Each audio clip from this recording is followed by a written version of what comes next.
It is February 1848. The print shop at 46 Liverpool Street, London, is quiet except for the rhythmic clatter of the press where the first German edition of a 23-page pamphlet is being run off. Its authors, two young men in their late 20s, pay for the printing themselves. Across the Channel, barricades are already going up in Paris. The pamphlet arrives after the revolution has begun. This document, the Communist Manifesto, would become a foundational text of the modern world, invoked to justify liberation and tyranny, prophecy and catastrophe. Yet its own origins are riddled with paradox, written in 6 weeks by the son of a factory owner, predicting a polarizing class war from within, a Europe already erupting. Its claims about history, value, and global capital still frame our deepest debates about inequality and power. To engage with it is to confront a dilemma. How do we read a text of such monumental consequence without becoming either its disciple or its inquisitor? This is the question. How do you read a political text as a microscope for understanding the world, not as a hammer to smash it or a shield to defend against it? In London, in the final week of February 1848, a 23-page pamphlet was printed in German. Its authors were two political exiles, Karl Marx and Friedrich Engels. They had written it in approximately 6 weeks, on commission from a small group called the Communist League. The initial print run was about 1,000 copies. For the next 2 decades, it remained a minor text, largely ignored. Then it began to spread, becoming one of the most translated and reprinted documents in human history. That pamphlet was the Communist Manifesto. Its journey from obscurity to ubiquity presents a fundamental analytical challenge. How does one read a text that has inspired mass movements, toppled governments, and justified revolutions, without simply becoming its advocate or its enemy? The answer lies in a shift of posture. One must pick up a microscope, not a hammer. The task is not to venerate or to smash, but to dissect. This documentary employs 3 consistent analytical lenses. The first is empirical accuracy. Does the available evidence support the claim being made? The second is logical consistency. Does the argument hold together internally, free from contradiction? The third is historical track record. What actually happened when the text prescriptions were implemented in the real world? These are not political questions. They are standards of intellectual rigor, applicable to any text that makes claims about how the world works and how it should be changed. They allow us to separate the descriptive from the prescriptive, the diagnosis from the cure. This separation is the documentary's central organizing concept. Consider a medical analogy. A doctor can provide a brilliantly accurate description of a disease, its symptoms, its progression, its underlying mechanisms, and still prescribe a treatment that is ineffective or even lethal. The quality of the diagnosis and the quality of the prescription are 2 separate evaluations. One can be correct while the other is catastrophically wrong. To conflate them is an analytical error with profound consequences. Therefore, we must evaluate Marx, the diagnostician, and Marx, the prophet, as distinct functions. Did he correctly identify certain tendencies within the emerging capitalist system? And did the revolutionary program he outlined lead to the outcomes he promised? The evidence for these 2 questions points in dramatically different directions. A foundational principle of this inquiry is falsifiability. A theory that can explain any outcome, regardless of what happens, ceases to be a scientific claim. It becomes a theology, an interpretive lens that reshapes reality to fit its premises. If every historical event can be retroactively explained as an expression of class struggle, then the claim that all history is the history of class struggles is not a testable proposition. It is a hermeneutic circle. It can generate compelling interpretations, but it cannot generate specific predictions that could prove it wrong. This does not render it useless, but it does define its use. It is a tool for asking questions, not a law for delivering final answers. We must distinguish between frameworks that are confirmed by evidence and those that are merely confirmed by their own internal logic. To apply these standards fairly, we adhere to the Steelman principle. Every critique presented will be paired with the strongest, most coherent version of the original argument. Demolishing weak, caricatured versions of ideas is intellectually dishonest and analytically useless. It tells us nothing about the idea's actual power or flaws. The goal is to engage with the manifesto at its most persuasive, to understand why its arguments have resonated for so long, and then to subject those robust arguments to rigorous, evidence-based scrutiny. This is the only way to move beyond polemic and into understanding. The documentary structure reflects this commitment. It begins with the immediate historical context of 1848, separating the pamphlet's actual influence from the mythological influence later projected onto it. It examines the biographies of its authors, not to engage in ad hominem criticism, but to understand the perspective from which its claims about the working class were made. It then tests the manifesto's core historical and sociological predictions against the data of the last 2 centuries, from the persistent growth of the middle class to the locations of 20th century revolutions. It confronts the text's Eurocentric blind spots, where universalist rhetoric collides with colonialist assumptions. It analyzes the catastrophic human cost of states built on the manifesto's revolutionary blueprint, asking the structural question embedded in the text itself: what mechanism exists within this framework to prevent concentrated state power from becoming tyranny? It examines the economic foundation of the entire edifice, the labor theory of value, and its capacity to explain a digital, post-industrial economy. Finally, it assembles a ledger, grading what the manifesto got right and what it got wrong, based on the preponderance of evidence. The pattern that emerges is clear and consistent. The observational diagnoses, capitalism's drive toward globalization, its tendency toward monopoly, its inherent crisis proneness, retain formidable descriptive power. The sociological predictions, the disappearance of the middle class, the imminent polarization into 2 hostile camps, have been falsified by history. The prescriptive program, revolutionary vanguardism, the abolition of private property, the concentration of all capital in the hands of the state, has a track record of outcomes that uniformly contradict its stated goals of human emancipation. Therefore, the question this documentary poses is not the simplistic binary of whether Marx was right or wrong. The question is what kind of rightness and wrongness, applied to which specific claims, supported by what quality of evidence. That distinction matters enormously. In 2025, debates about inequality, corporate power, and the future of work still orbit this 177-year-old pamphlet. Its durability suggests that the systemic tendencies it identified remain potent. Yet its legacy of falsified predictions and catastrophic prescriptions serves as a warning. To navigate our present, we need the clearest possible understanding of that past. We must be able to separate a powerful diagnosis from a fatal prescription. We must learn to use the microscope and to leave the hammer aside. The revolutions of 1848 erupted across Europe with a force that shattered the continent's political order.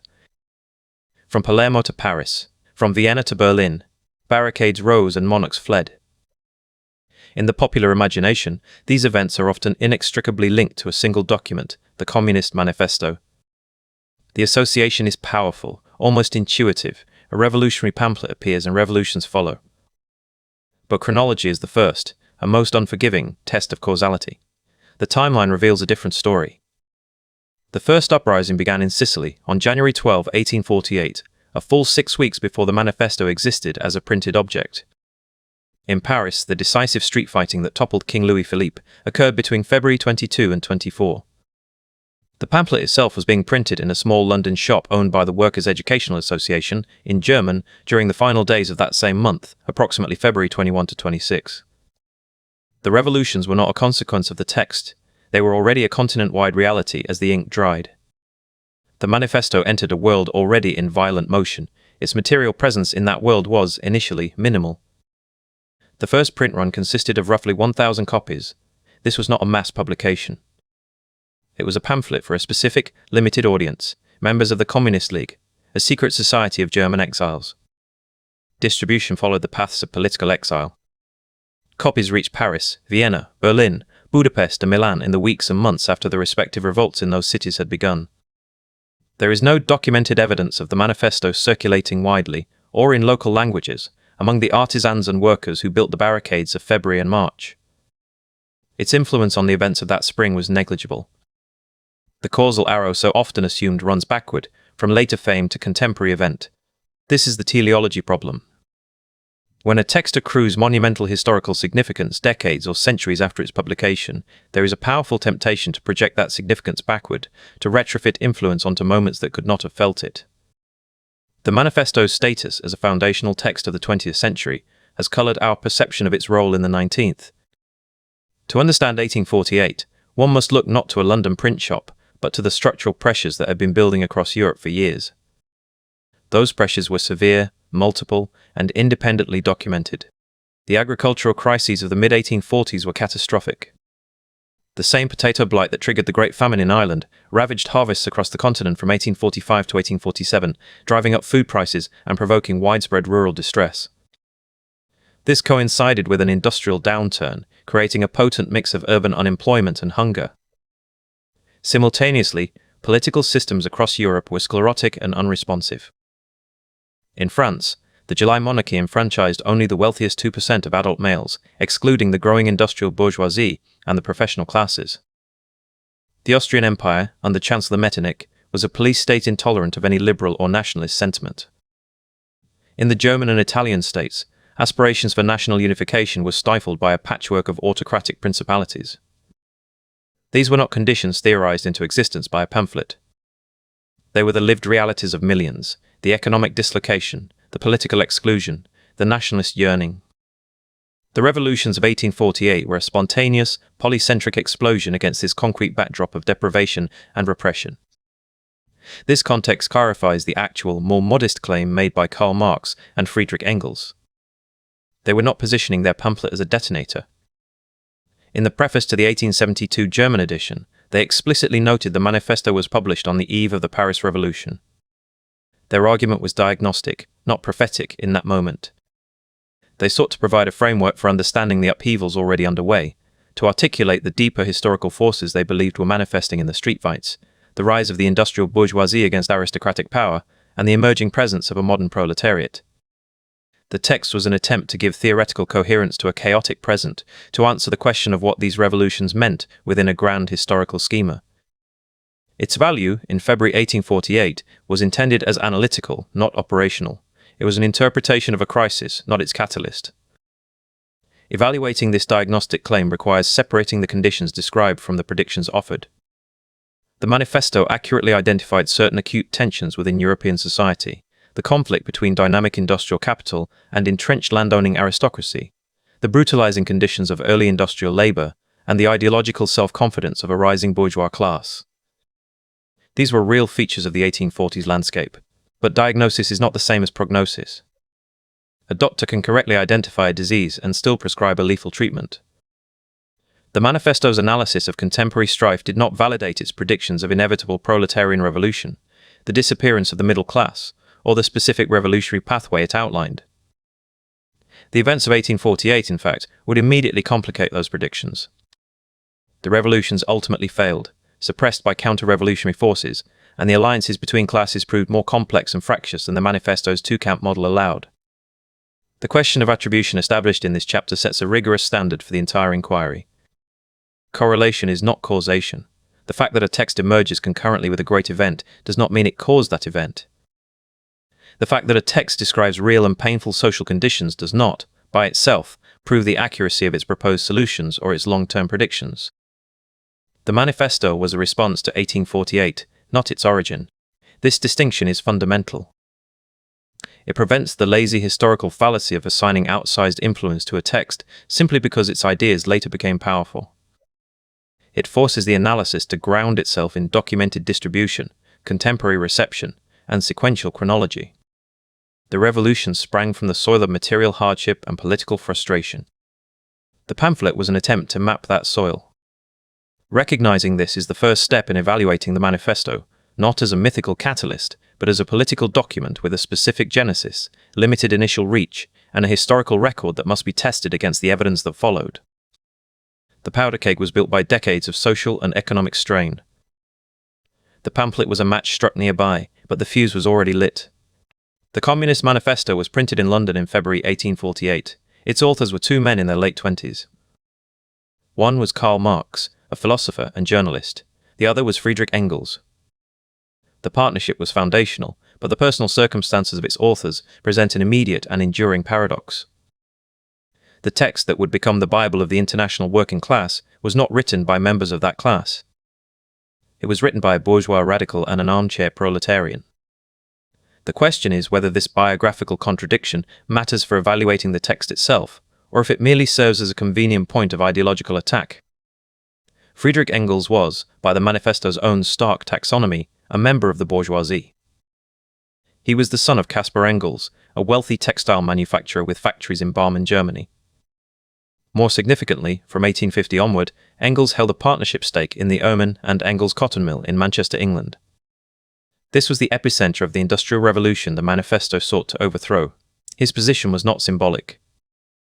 He was a functioning capitalist, managing accounts, dealing with suppliers, and overseeing the very processes of extraction his writings condemned. His annual income from this venture provided the material foundation for the entire Marxist project. For approximately 2 decades, Engels' remittances covered Karl Marx's rent in London, his household expenses, and the research costs for Das Kapital. Marx, after his exile from the continent in 1848, held no sustained employment. He was a prolific writer and a political organizer, but his livelihood depended entirely on the profits generated by a Manchester cotton mill. This financial arrangement creates a stark numerical comparison. Engels' own seminal work, The Condition of the Working Class in England, published in 1845, meticulously documented the brutal wages of the Manchester proletariat. A skilled cotton spinner in the 1840s might earn between 20 and 30 shillings for a punishing 6-day week. Engels' annual drawings from the family firm, however, could exceed £1,000. The disparity was not of degrees but of orders of magnitude.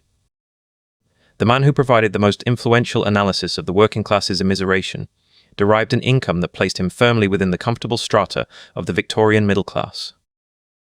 This is not an accusation of hypocrisy, but an empirical observation of position. It frames the sociology of knowledge question precisely. Engels spent 2 years living among Manchester's poor, and his empirical fieldwork was genuine. His descriptions of overcrowded cellars, child labour, and polluted rivers were evidenced and powerful. A personal contradiction does not automatically invalidate an argument. The analytical task is to separate the origin of an idea from its validity, to ask whether the argument stands on its evidence and internal logic, regardless of the social position of its author. The funding dynamic had a profound effect on the nature of Marx's work. It insulated his theorizing from the daily, grinding realities of the workers he claimed to represent. Freed from the necessity of wage labour, Marx could devote himself entirely to the library of the British Museum, to synthesizing Hegelian philosophy, Ricardian economics, and French socialist thought. This produced a work of immense theoretical scope, but it was a scope achieved from a position of scholarly detachment. The manifesto speaks for the proletariat with prophetic certainty, but it was not written from within the proletariat's experience. This distance allowed for the grand historical narrative, the sweeping laws of motion, the vision of the working class as a universal historical agent. It also risked abstraction. The worker in the text is an ideal type, a revolutionary engine, not an individual navigating the complexities of family, religion, community, or national identity. The theory was developed in an armchair, funded by capitalist profits and aimed at the factory floor. This biographical context extends beyond finance into intellectual temperament. Marx's pattern of behavior within the socialist movement reveals an authoritarian streak that prefigured later doctrinal rigidities. In 1847, he solicited the ideas of the French anarchist Pierre-Joseph Proudhon, only to publicly eviscerate him in the poverty of philosophy after receiving his manuscript. His leadership of the First International was marked by systematic maneuvering to expel rivals, most notably the anarchist Mikhail Bakunin, between 1869 and 1872. In private correspondence, Marx mocked the German socialist Ferdinand Lassalle, making derogatory comments about his physical appearance and origins, even while benefiting from the organizational infrastructure Lassalle built.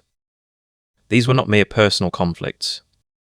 They demonstrated a deep intolerance for theoretical dissent, a conviction that his analysis was not merely a contribution to a debate, but the sole scientific truth of social development.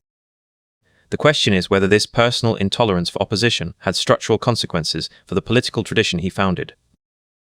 The intellectual style of the manifesto itself reflects this vanguardist impulse.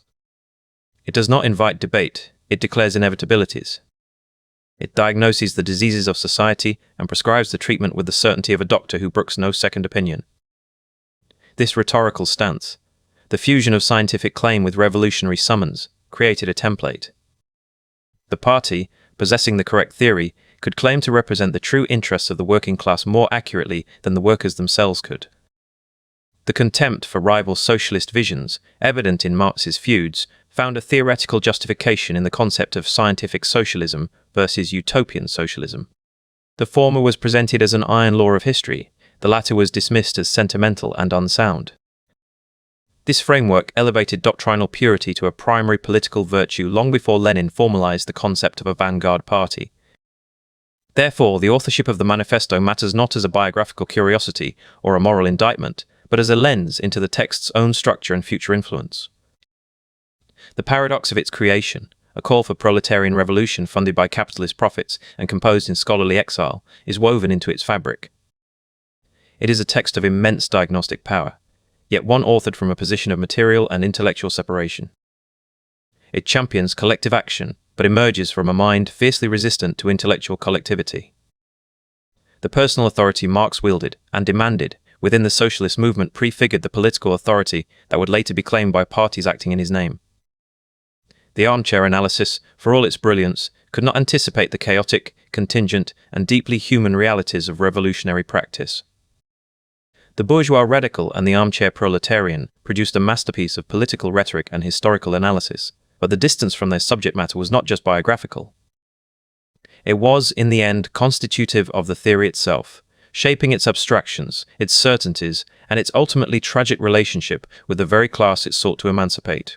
The opening sentence of the Communist Manifesto makes one of the most sweeping claims in the history of political thought. It declares that the history of all hitherto existing society is the history of class struggles. This is not presented as a contributing factor or a significant driver, but as the singular explanatory engine of human events. The claim is totalizing. It asserts that beneath the surface of wars, revolutions, and cultural shifts lies a fundamental and continuous conflict between oppressor and oppressed, a conflict that shapes every epoch. This chapter examines that claim not as a slogan, but as a theoretical proposition. The central question is whether this statement functions as a powerful, falsifiable theory of history or as an unfalsifiable interpretive lens that can absorb any event into its framework after the fact. A theory that makes claims about historical causation must, in principle, be capable of being proven wrong. This is the criterion of falsifiability.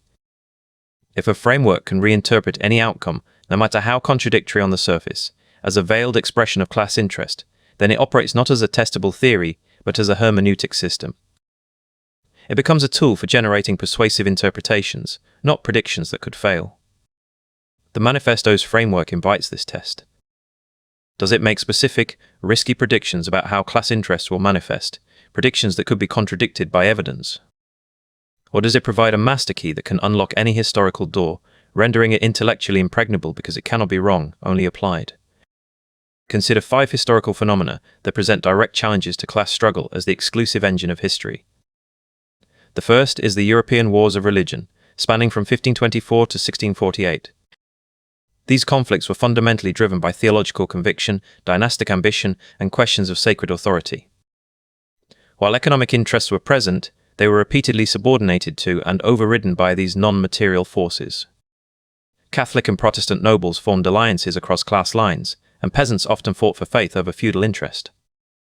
A purely class-based analysis must perform elaborate contortions to fit these events into its mold, suggesting the framework is being imposed rather than revealed. Second, the Mongol conquests of the 13th century, which created the largest contiguous land empire in history, were driven by factors largely external to the class structures of the societies they conquered. The steppe ecology of Central Asia, the revolutionary military technology of the composite bow and cavalry tactics, and the unique organizational genius of Chinggis Khan were the primary engines. To claim this was essentially a class struggle requires reducing a complex, multi-causal event to a single, predetermined category, demonstrating the lens's capacity to explain anything by redefinition. Third, the Black Death of 1347 to 1353 stands as a stark environmental catastrophe. Its primary cause was the Yersinia pestis bacterium, not social relations. Its consequence in Europe, however, was a drastic empowerment of the peasantry due to catastrophic labor scarcity, leading to higher wages and the erosion of serfdom. This is the direct opposite of the immiseration thesis central to the manifesto's narrative. Here, a non-class event produced an outcome that improved the relative power of the lower class, complicating a simple narrative of progressive oppression. Fourth, the Protestant Reformation, while certainly having economic dimensions and appealing to rising bourgeois elements, was inextricably linked to the technological innovation of the printing press and to profound debates about theology, grace, and ecclesiastical authority. To reduce Martin Luther's doctrinal revolt, or the spread of Calvinism to mere expressions of bourgeois class interest is to ignore the powerful autonomous role of ideas and technology in shaping human action. The framework risks becoming a form of economic reductionism. The fifth and most devastating case is the outbreak of the First World War in August 1914. This event provides a precise, documented laboratory for testing the manifesto's closing call, "Workers of the world, unite." For decades, the socialist parties of Europe, united in the Second International, had pledged to oppose imperialist war with international working-class solidarity. Yet, in the crisis of July and August 1914, those parties, the German SPD, the French SFIO, the British Labour Party, largely voted for war credits and supported their national governments. Workers from Paris, Berlin, London and Moscow proceeded to slaughter each other in the trenches for 4 years, mobilized by national and imperial loyalties that utterly overrode any nascent class consciousness. This was not a hidden class struggle. It was the catastrophic, visible failure of class solidarity in the face of nationalism. A framework that cannot account for this failure except by labeling nationalism a false consciousness, engineered by the bourgeoisie, begins to protect itself from disconfirmation. To Steelman, the Marxist position is to acknowledge its genuine methodological power. Before Marx, much of political and historical thought systematically underweighted material and economic interest as a driver of human behavior. It focused on great men, ideas, and spiritual forces. Marx's insistence on looking behind political constitutions, religious rhetoric, and legal frameworks to find the underlying organization of production and the conflicts it generated was a profound analytical advance. It corrected a real blind spot. His framework forces the analyst to ask who benefits, materially, from a given social arrangement. This line of questioning remains indispensable for any serious social critique. The contribution was to establish economic interest as a powerful, often primary, historical force that earlier thinkers had ignored or romanticized. The critical distinction, therefore, lies between a useful analytical lens and a correct total theory. Class conflict is a powerful and underrated force in history. To claim it is the only force, the singular essence of all history, is an entirely different proposition. The first claim opens a valuable line of inquiry. The second claim closes inquiry by providing a prefabricated answer to every question. The evidence from the wars of religion, the Mongol conquests, the Black Death, the Reformation, and the Great War suggests that human history is polycausal. Ideology, religion, technology, environmental shock, and nationalism operate with their own logics, sometimes intersecting with class interest, sometimes diverging from it, sometimes overwhelming it completely. The intellectual cost of the manifesto's opening sentence is the reduction of this breathtaking complexity to a single, relentless mechanism. To accept the lens is to gain a powerful tool for critique. To accept the total theory is to lose the ability to see all that the lens itself cannot illuminate. The difference between these two positions is not minor. It is the difference between a microscope that reveals a hidden world and a hammer that makes every problem look like a nail. The Communist Manifesto contains many sweeping historical claims. But it also makes a specific, testable prediction about the future structure of capitalist society. The text argues that capitalist competition possesses an inherent polarizing logic. It would not merely create a working class. It would actively destroy the middle strata that stood between the bourgeoisie and the proletariat. Small shopkeepers, independent artisans, and peasant proprietors would be economically crushed. They would be squeezed out of existence, unable to compete with large-scale industrial capital. Their former members would be forced downward, swelling the ranks of the propertyless wage laborers. Society would not develop increasing complexity. It would simplify. It would resolve itself into two directly antagonistic camps: the bourgeoisie, who owned the means of production, and the proletariat, who owned only their labor power. There would be, in the manifesto's famous phrase, nothing in between. This was not a vague forecast. It was a precise sociological prediction about the trajectory of industrial nations. Its fate provides a clear case study in applying the documentary's first lens, empirical accuracy. The prediction was logical within the manifesto's framework. Competition drives capitalists to seek ever greater efficiencies through machinery and scale. The small master craftsman, the owner of a tiny workshop, cannot match the output or prices of a factory. He is bankrupted. His tools are sold. He and his journeymen become factory hands. The peasant clinging to a small plot is ruined by the market price of grain from vast, mechanized estates. He becomes a landless agricultural laborer. The lower middle class, the petite bourgeoisie, is not a stable feature of modern society. It is a relic, a disappearing transitional layer being ground into dust between the two great millstones of history. The proletariat would become the immense majority, and the bourgeoisie a shrinking minority. The stage would thus be set for the final, decisive conflict. This was the predicted sequence. It was a forecast of immiseration and polarization that gave the theory its urgent, revolutionary charge. Historical data provides the test. Occupational census records from the very nations Marx and Engels took as their models tell a consistent story, one of expansion, not contraction, of the middle. In Britain, the professional, administrative, and managerial class constituted a small fraction of the workforce in 1851.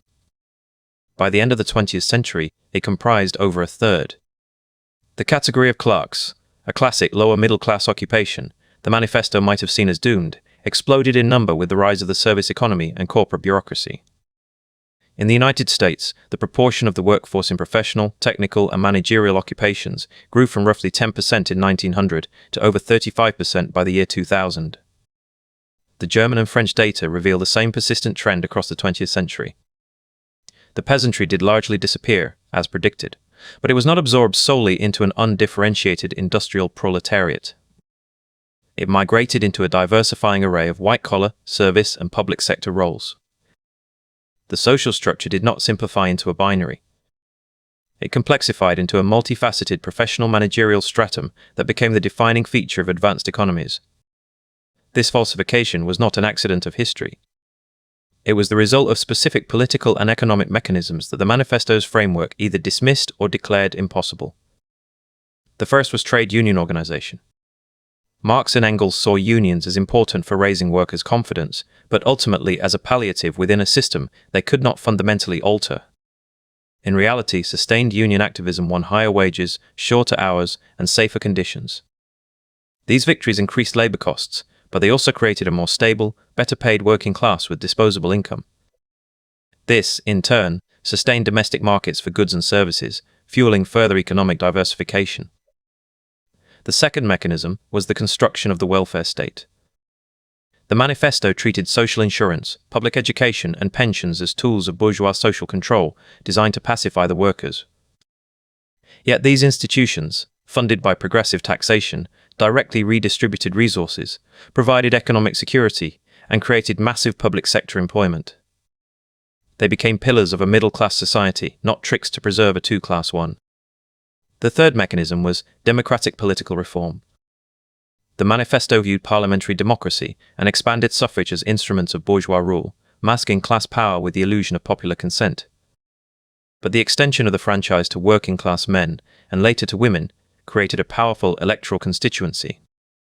This constituency demanded and achieved the very reforms, labor laws, social security, public investment that reshaped the capitalist economy. Political power, wielded through democratic institutions, modified economic outcomes. The fourth mechanism was the expansion of credit and home ownership, facilitated by government policy, which transformed millions of wage earners into property-owning stakeholders in a system the manifesto said would only strip them of property. These were not minor adjustments. They were structural transformations that fundamentally altered the dynamics of 19th-century industrial capitalism. The manifesto's prediction failed because it could not account for the capacity of democratic politics and social movements to regulate and humanize the market's operation. The Nordic nations of Sweden, Denmark, Norway, and Finland stand as the definitive counterexample. They developed some of the world's largest, most secure middle classes and achieved the most equal income distributions precisely through the mechanisms Marxist theory deemed inadequate. They built powerful, centralized trade unions that negotiated nationwide wage agreements. They constructed comprehensive welfare states funded by high taxes. They embraced social democratic politics within robust parliamentary systems. The result was not a polarized society ripe for revolution, but a stable, prosperous one with high social trust and mobility. This model demonstrated that the immiseration and polarization predicted by the manifesto were not inevitable laws of capitalism. They were contingent outcomes that could be, and were, prevented by deliberate political choice and working-class organization within a democratic framework. The Nordic experience credits the reformist measures the manifesto dismissed.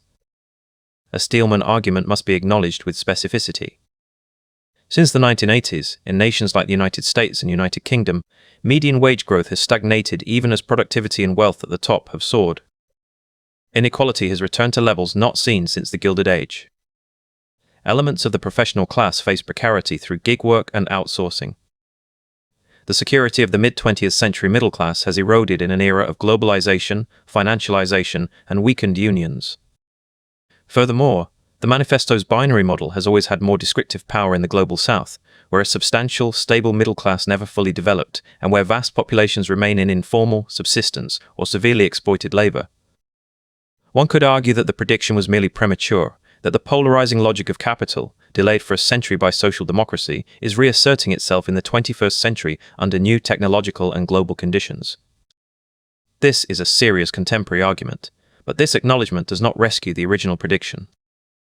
A forecast falsified for over 150 years in the core industrial countries cannot be validated by suggesting it might eventually come true. The methodological point is crucial. The mechanisms that falsified the prediction, trade unions, democratic politics, the welfare state, were real, effective forces. To dismiss them as temporary bourgeois tricks, as the manifesto's framework tends to do, is to ignore the evidence of their transformative impact.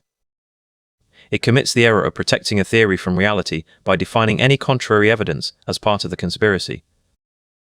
The growth of the middle class was the central, unexpected sociological fact of the 20th century in the developed world. It was the product of political struggle and institutional innovation that the manifesto's revolutionary lens could not foresee and cannot honestly explain away. The disappearing middle class did not disappear.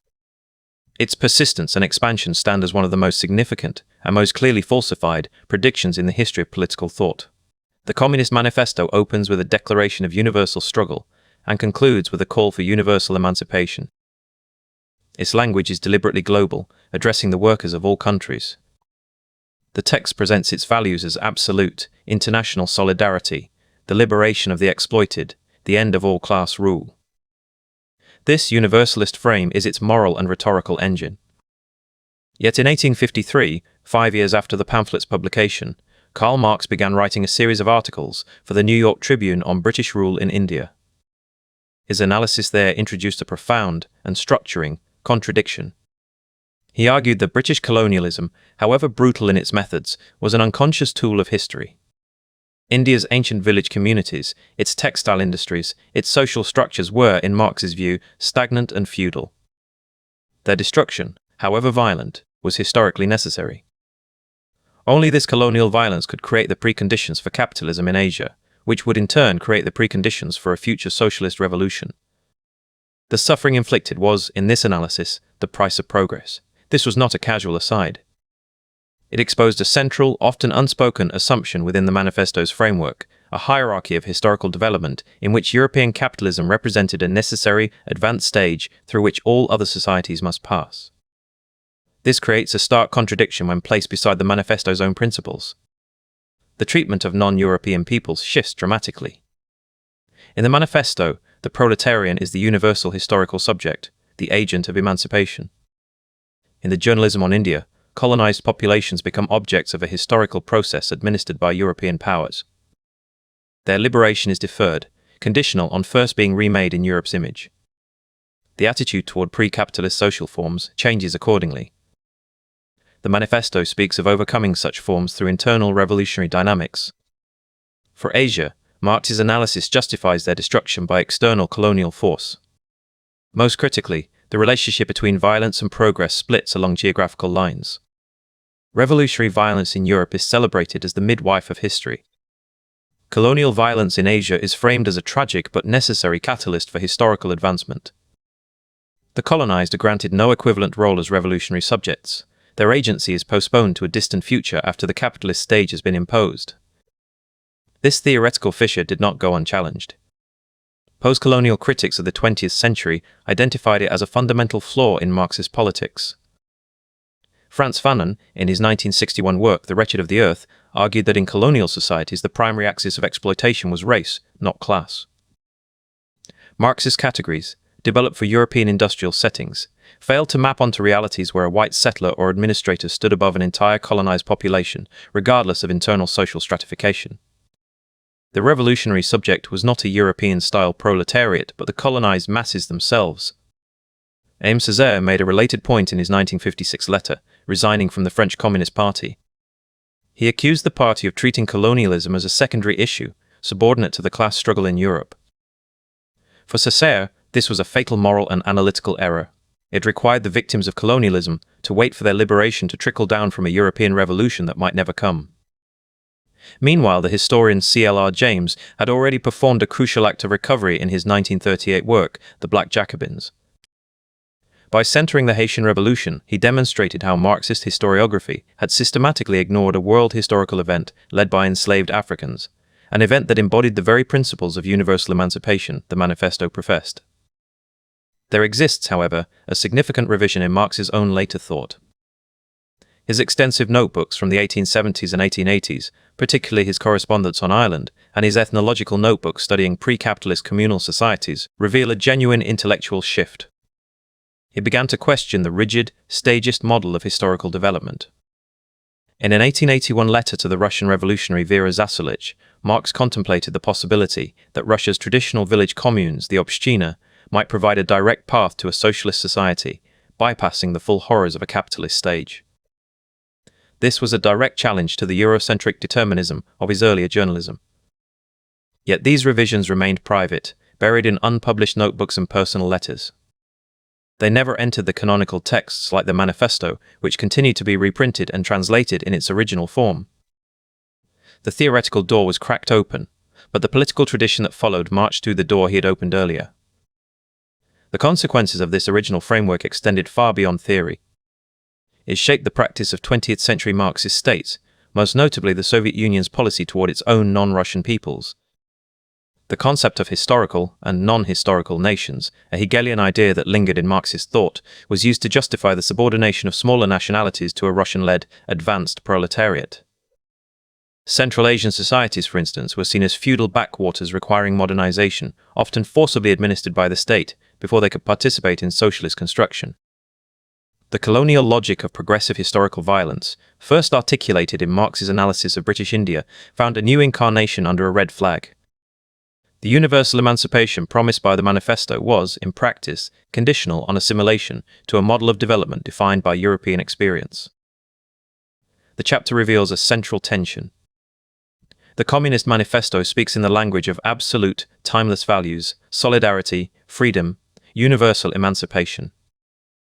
Yet its analytical framework rests on a specific, time-bound conception of history as a linear progression with European capitalism at its apex. This created a blind spot vast enough to contain most of the world's population. It rendered colonized peoples as passengers on a train driven by Europeans, their liberation scheduled for a stop much further down the line. The post-colonial critics identified this not merely as an oversight, but as a betrayal of the Manifesto's own proclaimed principles. They argued that true universal emancipation cannot be built on a hierarchy of human experience, where some societies are deemed advanced and others stagnant, their cultures and structures legitimate targets for destruction in the name of progress. The steelman of Marx's later notebooks shows he himself began to grapple with this paradox. But the political tradition was built on the earlier, more deterministic blueprint. The invisible colonies of the Manifesto's imagination were not just geographical, they were theoretical. Populations relegated to the waiting room of history, their agency deferred by a doctrine that claimed to speak for all who labor. This contradiction between universal rhetoric and hierarchical analysis would haunt every attempt to apply the Manifesto's vision on a global scale, exposing the limits of a freedom that must first be earned through a prescribed and violent transformation. The Communist Manifesto predicted a specific historical sequence. Revolution would begin in the most advanced industrial capitalist societies, where the proletariat was largest, most concentrated, and most organized. The text pointed to Britain, Germany, and France. The actual historical record of the 20th century presents the precise opposite pattern. Every major revolution that claimed the Manifesto as its foundational text occurred in agrarian, pre-industrial, or semi-colonial societies. Russia in 1917 was a feudal autocracy with a tiny industrial working class. China in 1949 was a war-torn peasant society. Cuba in 1959 was a monoculture sugar economy, dominated by American capital. Vietnam in 1975 was an impoverished colony fighting for independence. This is not a minor discrepancy. It is a fundamental inversion of the predicted causal engine. The mismatch forces a critical distinction. Is the global spread of Marxism evidence that confirmed the theory, or is it a case of a flexible framework being claimed after the fact? Consider the documented case of Fidel Castro. In his own recorded statements, Castro admitted he had not seriously studied Marx or the Manifesto before the Cuban Revolution of 1959. He came to power through a nationalist, anti-imperialist insurgency. Only afterward did he and his cadre find in Marxist texts a retrospective confirmation of their actions and a legitimizing ideology for their new state. This sequence is crucial. It illustrates the difference between a predictive theory and an interpretive framework. A predictive theory makes falsifiable claims about what will happen and under what conditions. An interpretive framework provides a language to explain events after they occur, regardless of whether those events were predicted. When a movement succeeds, and then adopts a text as its justification, that is not a confirmation of the text's predictive power. It is an adoption of its explanatory vocabulary. The structural conditions of these revolutions further highlight the interpretive nature of the claim. The Manifesto's central revolutionary subject was the industrial proletariat, forged in the factory and destined to become capitalism's gravedigger. Yet in Russia, the Bolsheviks seized power in the name of the proletariat, but ruled a peasant majority through a disciplined vanguard. In China, Mao Zedong explicitly inverted the formula, basing his revolution on the peasantry, not the urban workers. The Vietnamese Revolution was fundamentally a war of national liberation against French and later American colonialism, with class struggle woven into a larger anti-imperialist narrative. In each case, the local conditions, feudal agrarian structures, colonial domination, weak bourgeoisies, were exactly those the Manifesto suggested were not ripe for socialist revolution. The framework proved adaptable not because its predictions were accurate, but because its concepts like class struggle and historical materialism could be stretched to fit disparate contexts after the seizure of power. Evaluating the outcomes of these states against the Manifesto's own stated goals reveals another layer of disconfirmation. The text promised the liberation of the working class through worker ownership of the means of production. In practice, this translated into state ownership, administered not by workers' councils but by a party bureaucracy. Workers had no direct ownership rights, and no mechanism to hold the state accountable. The Manifesto called for the abolition of exploitation. The historical record includes forced labor quotas, the Gulag system, agricultural collectivization drives, and Stakhanovite norms that pushed workers to exhaustion for state-set goals. The text dismissed bourgeois freedoms as illusory, paving the way for one-party states that systematically eliminated political opposition, controlled the press, and criminalized dissent. Material outcomes further complicate the narrative of confirmation. While some Marxist-Leninist states achieved significant improvements in literacy and basic healthcare from abysmal baselines, their economic trajectories over the long term tell a consistent story. Measured by GDP per capita growth, these states consistently fell behind their capitalist counterparts, particularly after the initial phase of forced industrialization. The Soviet Union, despite its military and scientific prowess, never achieved the living standards of Western Europe. East Germany lagged far behind West Germany. North Korea's economy collapsed into famine.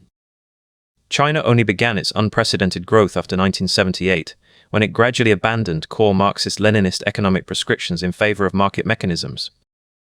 Furthermore, these regimes were disproportionately prone to catastrophic famines, the Soviet Ukraine in the early 1930s, China between 1958 and 1962, North Korea in the 1990s, events linked directly to state policy and economic mismanagement. This pattern suggests the Manifesto functioned less as a scientific guide and more as a source of revolutionary legitimacy. Its language of inevitable historical progress, its condemnation of capitalism as inherently exploitative, and its model of a vanguard acting with historical authority provided powerful tools for mobilization and post hoc justification. It gave revolutionary elites a worldview that explained their right to rule and a template for organizing power. This is the steelman for its influence. The Manifesto provided a potent ideological toolkit that had genuine, world-altering effects. It shaped anti-colonial movements, offered a critique of Western imperialism, and in some contexts did catalyze national industrialization and the expansion of basic social services. Yet, the tool's effectiveness in seizing power does not validate its prescriptions for human flourishing. A framework that can be claimed as confirmed by events as diverse as the Bolshevik coup, the Chinese Peasant War, and the Cuban guerrilla struggle, events it did not predict and whose social bases it did not prioritize, is operating in a theological space. It provides meaning and legitimacy after the fact rather than accurate, testable forecasts. The ultimate fate of these regimes adds a final, sobering data point.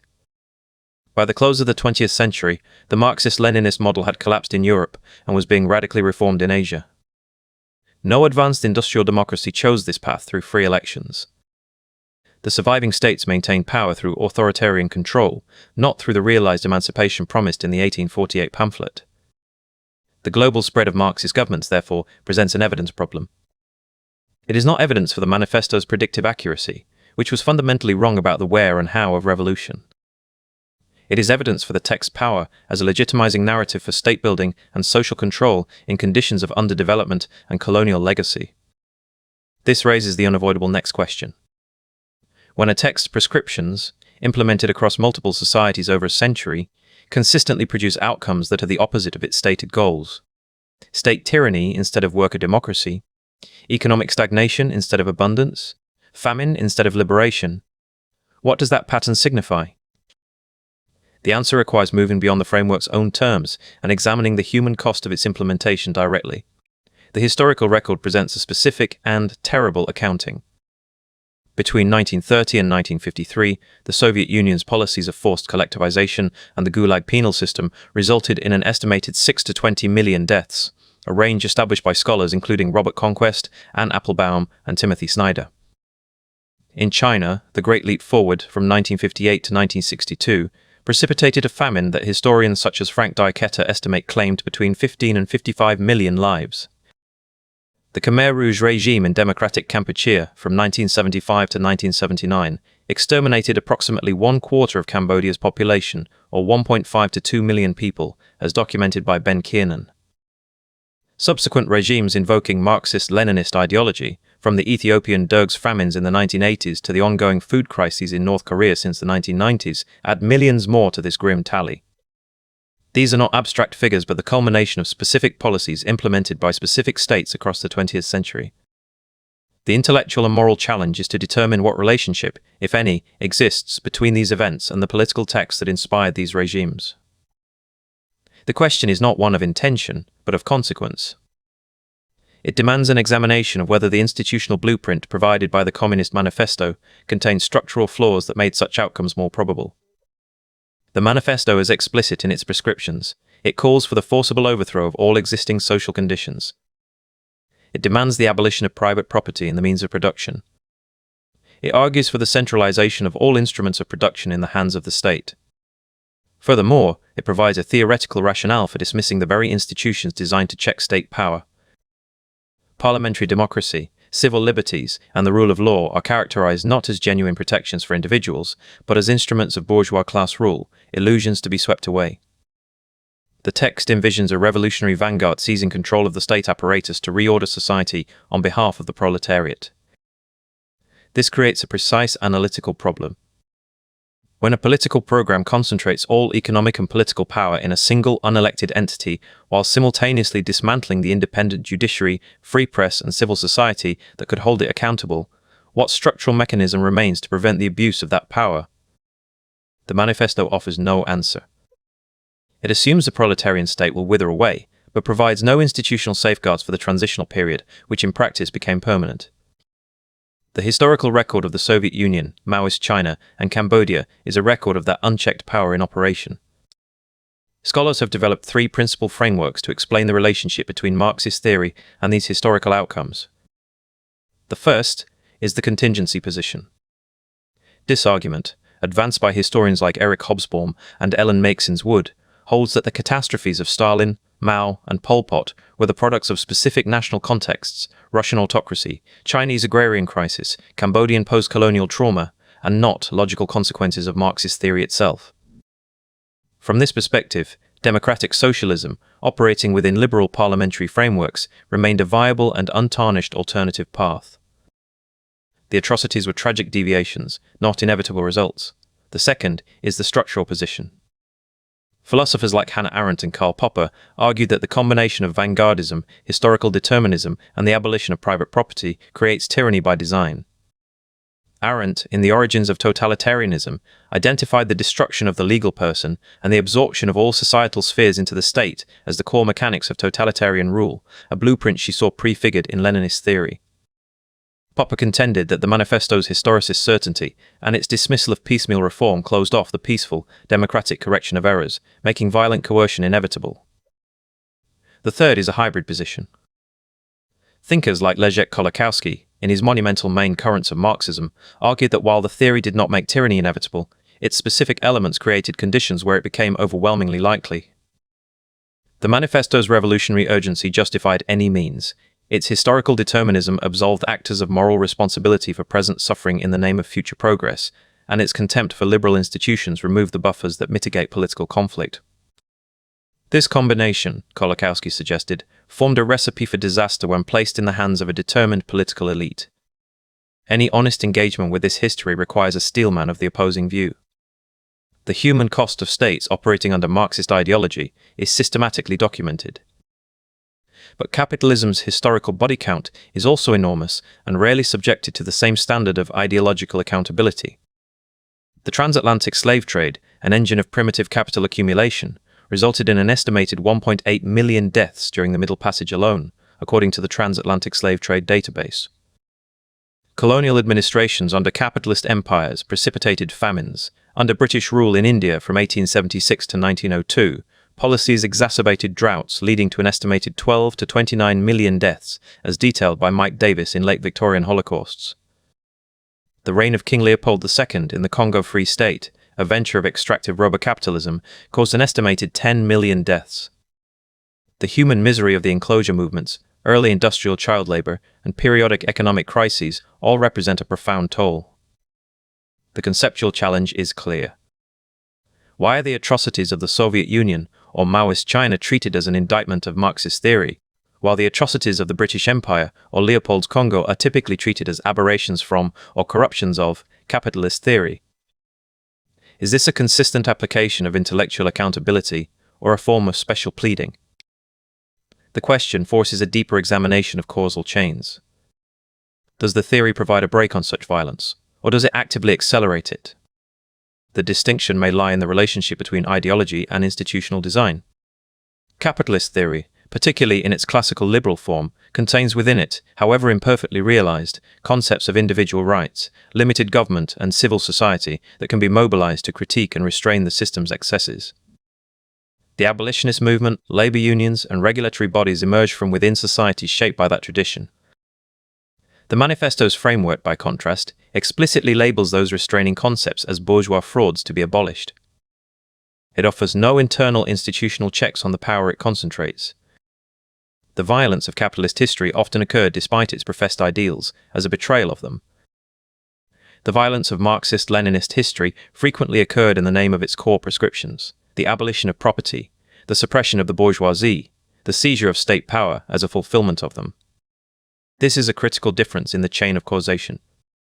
It suggests that the scale of the tragedy in the Soviet Union or Cambodia was not merely a failure of implementation, but was intimately connected to the implementation of the theory's own core tenets regarding power, property, and law. The chapter does not resolve this moral and historical quandary. Its purpose is to establish the question with precision. The issue is not whether Karl Marx was personally responsible for the Gulag. He was not.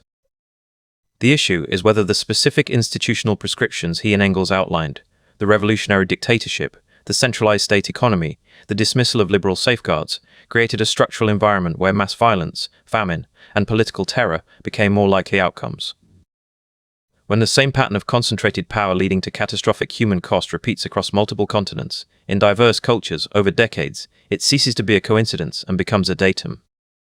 That data must be weighed against the manifesto's diagnosis of capitalism's ills and against the very real human costs of other systems. The body count is not an argument ender, it is the beginning of the most serious argument. It demands that political theories be judged not only by their ideals, but by the historical record of their implementation, and by the structural tendencies embedded in their blueprints for power.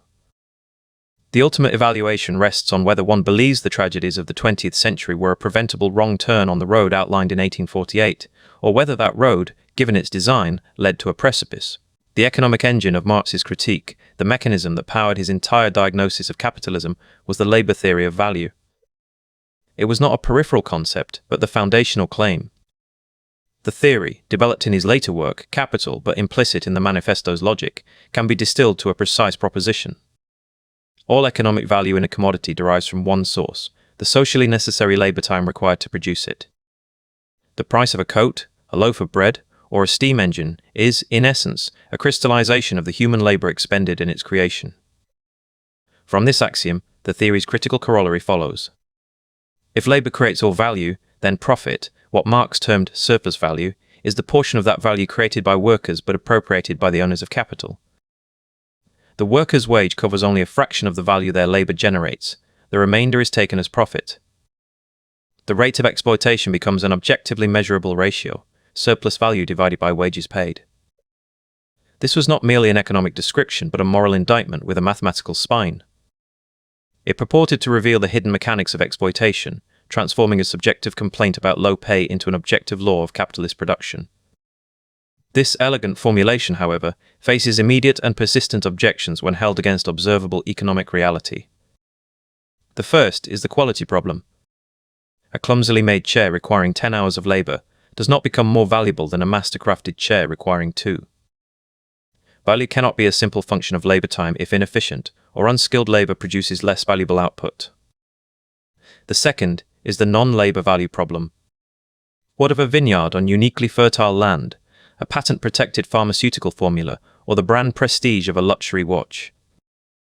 Natural resource scarcity, intellectual property, and brand recognition generate exchange value that the labor theory struggles to attribute to current labor inputs. The third is the context problem.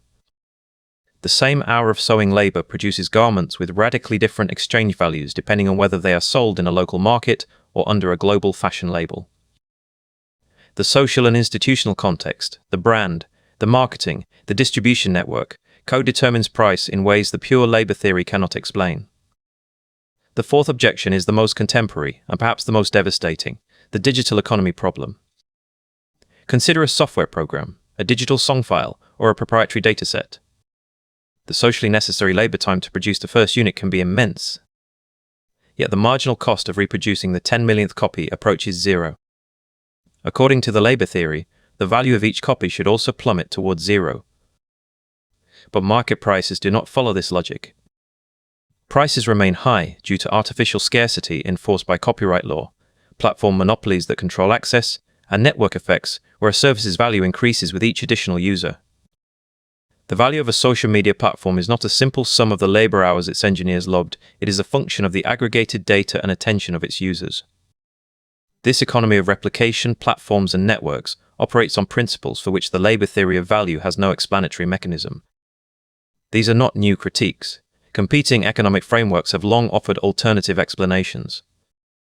Neoclassical marginal utility theory locates value in subjective consumer desire and the interplay of supply and demand, neatly handling the quality and context problems, but often struggling to explain systemic power imbalances. Institutional economics focuses on the rules of the game, laws, norms, and power structures that shape markets, giving it tools for the monopoly and digital economy problems, but sometimes at the cost of predictive precision. Post-Keynesian approaches emphasize the fundamental uncertainty and financial instability of capitalism, adept at explaining crises but less focused on microeconomic value theory. Each of these frameworks handles the four objections differently, and each possesses its own significant limitations. The failure of the labor theory does not automatically validate its competitors. It underscores the persistent complexity of explaining value in a modern economy. This theoretical breakdown has direct consequences for how we analyze contemporary work. The rhetorical impulse to label Uber drivers or Amazon Mechanical Turk workers as the new proletariat is powerful.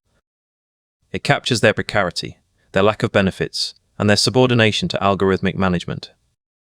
But if the labor theory of value is broken, the specific mechanism of their exploitation is not the one Marx described. These platforms are not primarily extracting surplus value in the classical sense, they are extracting rent.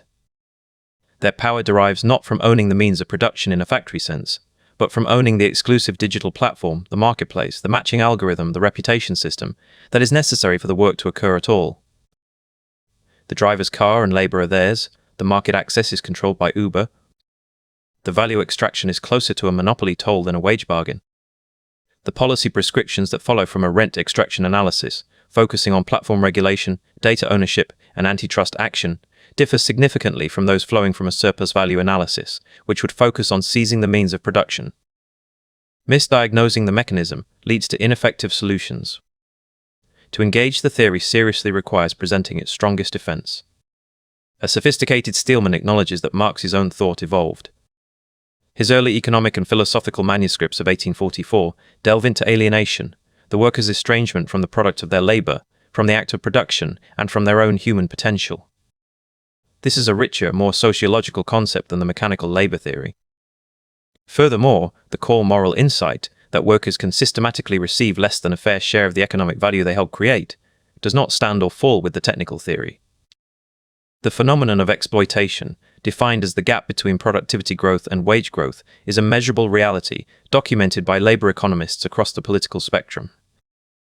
The rise in corporate profits and shareholder returns alongside stagnant real wages for decades in many advanced economies is an empirical pattern. One can reject the labor theory of value as a complete explanation, while still accepting that power asymmetries in labor markets lead to inequitable distributions. You do not need the theory's broken machinery to demonstrate that the car is veering off the road. The chapter's conclusion, therefore, is one of careful distinction. The technical economic foundation of classical Marxism, the labor theory of value, is seriously damaged. It cannot adequately account for the determinants of price in a complex, let alone digital, economy. Its predictive and explanatory power is weak. Yet this does not mean the phenomenon it was straining to describe, the systematic extraction of economic benefit from labor by concentrated capital, is a fiction. It simply means the old gauge is faulty, the pressure in the system is still real. The theory fails as a complete scientific law, but its motivating question persists: who gets what and why? Dismissing the entire critique because its original engine is flawed would be an error. The task becomes to separate the broken mechanism from the acute observations about power, concentration, and instability that it was built to explain. Having examined this cracked foundation, the analysis can now turn to a more empirical ledger. Setting aside the question of how value is precisely constituted, what did the manifesto accurately observe about capitalism's behavior in the world? Which of its sweeping predictions about the system's tendencies hold up when tested against the evidence of the last 177 years? The Communist Manifesto was published in February 1848. It made a series of claims about the nature and future of capitalism. Many of its predictions were wrong. Some of its prescriptions led to catastrophe. But a document can be wrong in its conclusions and still be insightful in its observations. This chapter examines what the manifesto actually got right, applying three analytical lenses: empirical accuracy, logical consistency, and historical track record. The goal is not rehabilitation or condemnation, but a clear-eyed ledger. The central question is straightforward: which of its core diagnostic claims about capitalism have been confirmed by the evidence of the last 177 years? The first claim concerns globalization. In 1848, Marx and Engels wrote that the need for a constantly expanding market chases the bourgeoisie over the whole surface of the globe. They argued capitalism would spread everywhere, dissolve national boundaries, create a world market, and erode the power of national governments to control their own economic outcomes.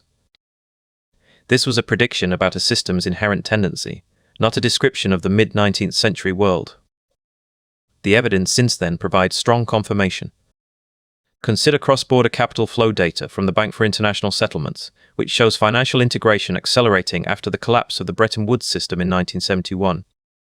Consider multinational supply chains, where a single product is designed in one country, assembled in another with components from a dozen more, and sold globally.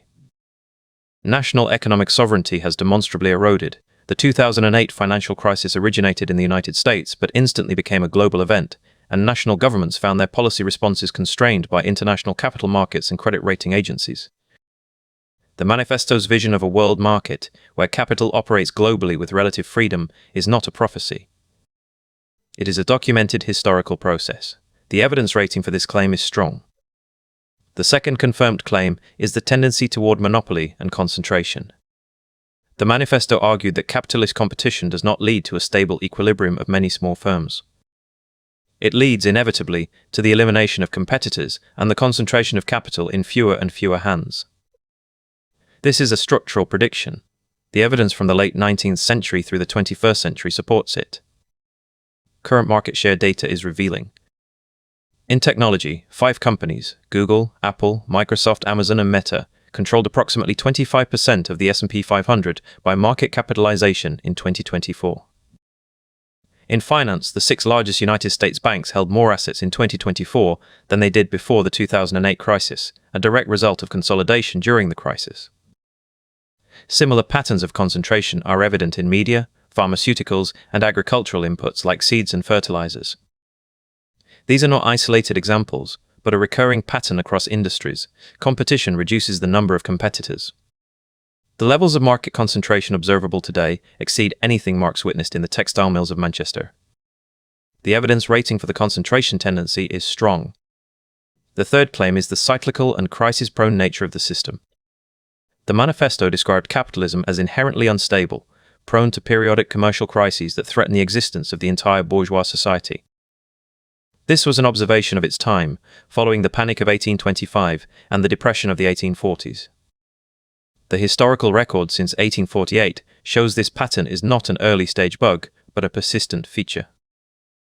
A timeline of major financial crises is instructive: the Panic of 1873, the Long Depression of the 1890s, the Great Depression of the 1930s, the stagflation crises of the 1970s, the savings and loan crisis of the 1980s, the 1997 Asian financial crisis, the 2001 dot-com collapse, and the 2008 global financial crisis. These are not random events, but recurring systemic breakdowns. Furthermore, their increasing global interconnection, where a housing collapse in Florida can trigger bank failures in Europe and recession in Asia, directly confirms the earlier observation about globalization. The system generates profound instability at regular intervals. The evidence rating for the crisis-prone nature of capitalism is strong. A fourth claim, with more nuanced evidence, concerns the political influence of economic elites. The manifesto argued that the modern state is but a committee for managing the common affairs of the whole bourgeoisie. This is a reductionist claim, treating political power as a direct and simple function of economic power. The reality of democratic institutions is more complex. However, political science research provides partial, directionally consistent support for the core insight. Martin Gillen's and Benjamin Page's 2014 Princeton study analyzed 1,079 policy issues in the United States. They found that economic elites and organized business groups have substantial independent impact on government policy, while average citizens and mass-based interest groups have little to no independent influence. This is empirical data, not rhetorical assertion. Other evidence includes the documented revolving door between financial institutions and regulatory agencies, and the scale of campaign finance in political systems like the United States. The claim is contested on methodological grounds. Democratic processes do sometimes produce outcomes opposed by economic elites, but the broad pattern that wealth translates into disproportionate political access and influence is well supported. The evidence rating for this claim is partial and contested, but the directional consistency is significant. Perhaps the manifesto's most durable intellectual contribution is a meta-insight about ideology. It argued that the dominant ideas of any age are the ideas of its ruling class, and that these ideas present contingent, historically specific political and economic arrangements as natural, eternal, and inevitable laws. This is a tool for critical analysis, not a falsifiable prediction. Its power is in its application. Consider contemporary examples. Austerity economics after the 2008 crisis was often presented not as a political choice with distributional consequences, but as a fiscal necessity dictated by immutable market logic. Labor market flexibility is frequently framed as an economic law required for competitiveness, rather than a policy preference that advantages capital over labor.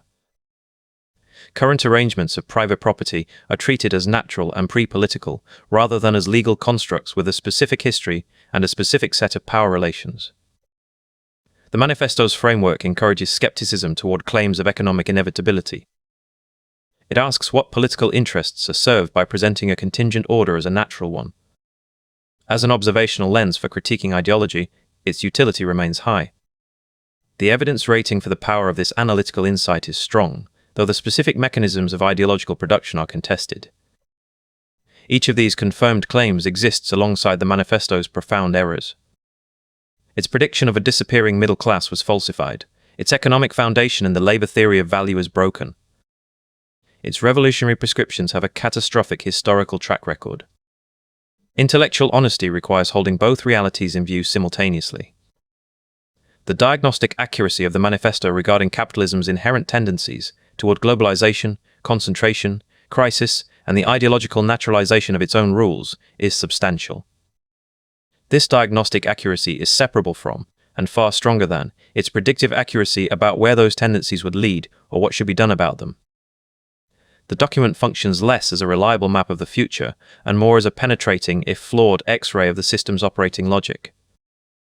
Its enduring relevance lies in this paradox: that a text written in 6 weeks in 1848 can still provide a compelling description of core dynamics in 2024 is not an argument for its prescriptions. It is, instead, a significant empirical observation about the persistent nature of the system it sought to diagnose. The ledger shows strong confirmations alongside definitive falsifications. The task is to acknowledge both with equal clarity. The synthesis table is not a conclusion, it is a tool.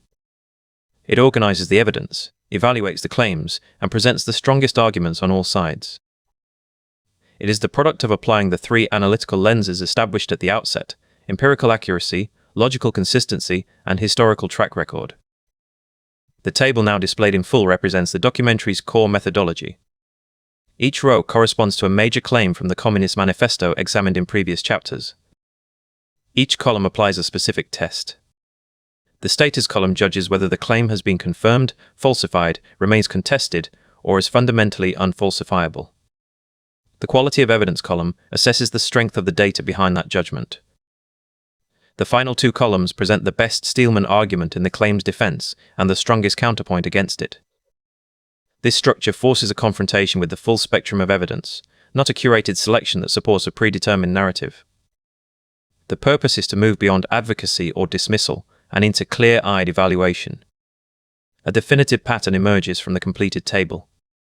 The manifesto's observational claims about the inherent tendencies of the capitalist system itself show remarkable durability. Its prediction that capitalism would spread across the globe, dissolve national boundaries, and create a unified world market is strongly confirmed by the data on cross-border capital flows, multinational supply chains, and the erosion of national economic sovereignty since the collapse of the Bretton Woods system in 1971. Its observation that competition tends toward monopoly and the concentration of capital is validated by market share data in technology, finance, and agriculture, where concentration in 2024 exceeds anything Marx witnessed. Its diagnosis of capitalism's cyclical and crisis-prone nature is supported by the relentless timeline of financial panics from 1873 through 2008. These are descriptive claims about how the system operates, and the evidence for them is strong. The pattern shifts decisively when examining the manifesto's sociological predictions. These are falsifiable claims about what will happen to society under capitalism. The prediction that the middle class would disappear, squeezed downward into the proletariat to create a society polarized into two hostile camps, is directly contradicted by census data from Britain, the United States, Germany, and France. These show the persistent growth, not contraction, of professional, managerial, and middle-income occupational categories throughout the 20th century. The mechanisms that falsify this prediction, trade unions, welfare states, democratic reforms, and public sector employment, were all dismissed in the manifesto as impossible or ineffective palliatives. Similarly, the prediction that socialist revolution would occur first in the most advanced industrial nations like Britain or Germany was precisely inverted by history. Every major Marxist revolution took place in agrarian, pre-industrial, or semi-colonial societies: Russia, China, Cuba, Vietnam. The predictive model failed. The most severe divergence appears in the third category, the manifesto's prescriptive claims. These are its proposals for action: the revolutionary program. The table evaluates the historical track record of implementing the core prescriptions, the forcible overthrow of existing conditions, the abolition of private property, and the concentration of all productive capital in the hands of the state. The status here is not contested, it is catastrophic.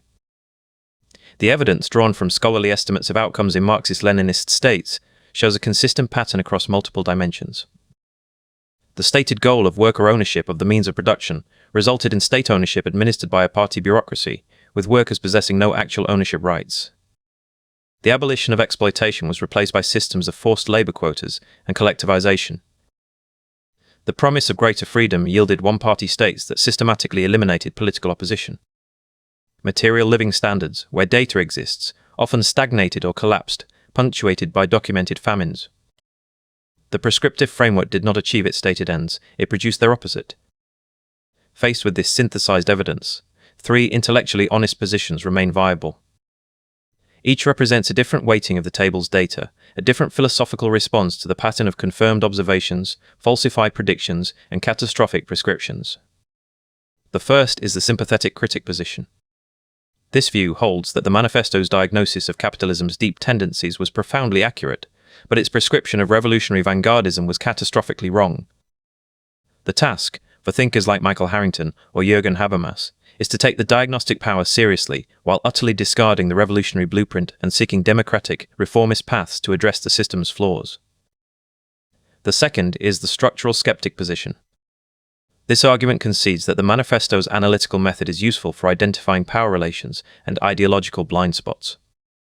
However, it maintains that the theory's foundational pillars, the labor theory of value, historical materialism as an iron law, the rigid two-class model, are broken at their roots. Scholars like John Elster or G.A. Cohen, who subjected Marxism to rigorous philosophical and social scientific scrutiny, argue that a coherent critique of capitalism requires entirely new theoretical tools, as the old foundations cannot bear the weight. The third is the liberal reformist position. This stance agrees that the problems the manifesto identifies, inequality, instability, elite power, are real. But it argues they are addressable through the very mechanisms the manifesto dismissed: democratic reform, regulated markets, robust welfare states, and strong independent labor law. The empirical reference point is the Nordic social democracies, which achieved high levels of equality and social welfare without revolutionary overthrow, as articulated by thinkers like John Rawls or Tony Judt. This position sees the manifesto not as a guide, but as a cautionary tale about the dangers of pursuing utopia through concentrated state power. The documentary does not endorse one position over the others. The three cards are displayed simultaneously, each presented in its strongest form.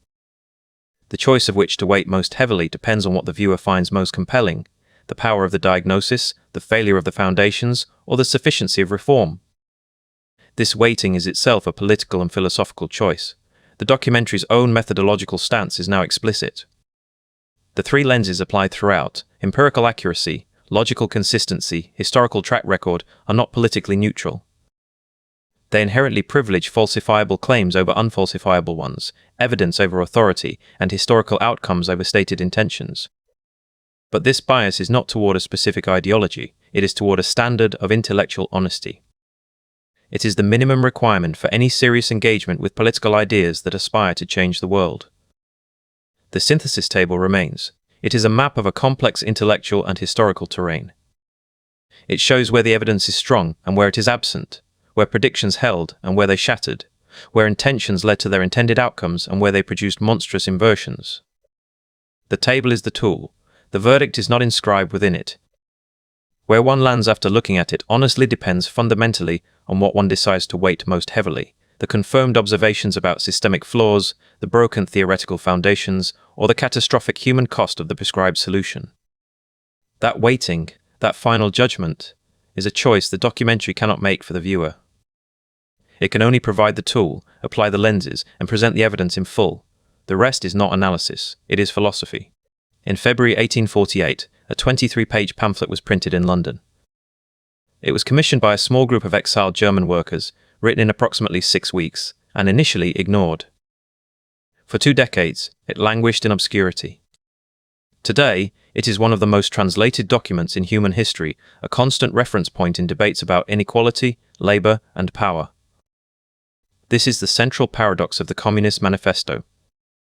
It is a text whose specific predictions have largely failed, whose economic foundations are widely disputed, and whose political prescriptions have a catastrophic historical track record. Yet it endures. Its durability demands an explanation. Why does a diagnosis penned by 2 men in their late 20s, Karl Marx was 29, Friedrich Engels was 27, still frame our discussions of capitalism 177 years later? The answer lies not in the text's infallibility, but in what its stubborn relevance reveals about the system it describes and the intellectual landscape that has failed to supersede it. The first observation is about the authors themselves. Neither Marx nor Engels had sustained experience of the industrial proletariat they claim to represent. Engels worked as a clerk and manager in his family's textile firm. Marx, after 1848, held no regular employment, supported for decades by Engels' income from the Manchester mill. They were armchair revolutionaries, theorists observing the factory floor from a distance. This fact does not automatically invalidate their analysis, but it frames it. The manifesto is a work of synthesis and prophecy, not of lived testimony. It was composed in a burst of intellectual fervor, a polemic intended to galvanize a movement already stirring across Europe. Its power derives from the force of its logic and the breadth of its historical sweep, not from the authenticity of its authors' biographies. The text's longevity forces a question about capitalism. The manifesto identified several core tendencies: the relentless concentration of capital into fewer hands, the globalization of markets that erodes national boundaries, the system's inherent drive toward crisis, and the way economic power translates into political and ideological dominance. On these observational points, the manifesto has proven remarkably prescient. Market concentration in the 21st century, from technology to finance, exceeds anything Marx witnessed. Capital flows globally with minimal constraint. Financial crises recur with systemic regularity. The fusion of wealth and political influence is a documented feature of modern democracies. That a 77-year-old diagnosis still maps onto contemporary economic reality is, in itself, a significant indictment. It suggests the core dynamics the manifesto pinpointed are persistent, resilient features, not temporary aberrations. This descriptive success stands in stark contrast to the manifesto's predictive and prescriptive failures. Its most specific sociological forecast, the disappearance of the middle class and the polarization of society into two hostile camps, has been falsified by over a century of census data showing the growth of professional and managerial classes. Its political prediction that revolution would arrive first in the most advanced industrial nations was inverted. Every major Marxist revolution occurred in agrarian, pre-industrial societies. Most consequentially, its prescription, forcible overthrow, abolition of private property, and concentration of all capital in the hands of the state, has a historical record synonymous with tyranny, famine, and mass violence. The diagnostic insight did not translate into a viable cure. Furthermore, the manifesto's framework contains profound blind spots. Its proclaimed universalism, the call for workers of all countries to unite, clashed with the Eurocentrism of its authors. Marx himself, in journalism for the New York Tribune, argued that British colonialism in India, however brutal, was a historically progressive force, destroying stagnant village life to create the preconditions for capitalism. The colonized world appeared not as a subject of history, but as its object, to be violently reshaped by European-driven progress. This contradiction between stated international solidarity and a tacit civilizational hierarchy remains a critical flaw, one that would haunt later movements claiming the manifesto's mantle. Given this mixed record, strong on description, weak on prediction, catastrophic in prescription, the text's enduring dominance is puzzling. It suggests a failure of the intellectual marketplace. If the manifesto remains the primary reference for critiquing capitalism despite its broken foundations, it implies that no successor framework has emerged that is both comprehensive and convincing enough to displace it.